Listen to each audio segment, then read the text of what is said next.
logo stamped right on top of the ones you haven't bought yet.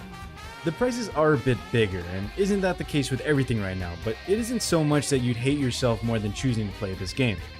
On another good note, you can even track your progress this time with a percentage showing on the top right of the shop.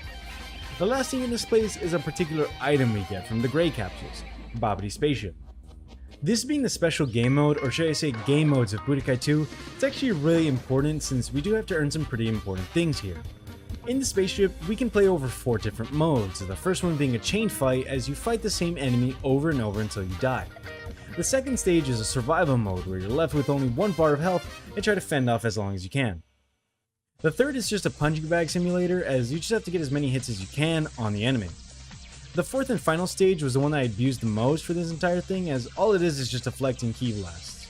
Now finishing these stages, you're in a currency called Keely and getting a certain amount of it gives you characters and other items we need, so we need to farm it. A lot of it. You know what I did? I did this for 2 hours.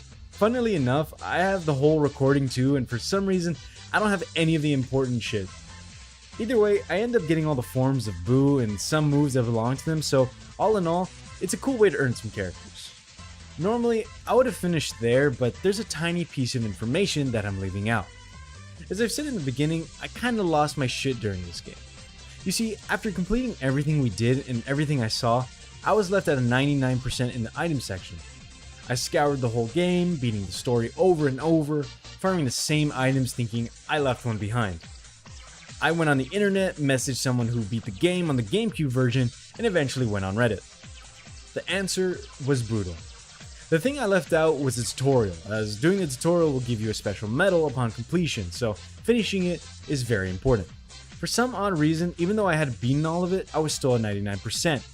That was until someone on Reddit said, "Did you check the tutorial area?" Yeah, that was the first fucking... God damn it. Yeah, so apparently I didn't get all the medals from here. I don't know why, but the worst part about it was not only that I took a 4-month break from trying to find it, but also finished this game last. So what you see here was actually the final push for this whole video, but for now, let's just act like I did this with ease and move on to the next game.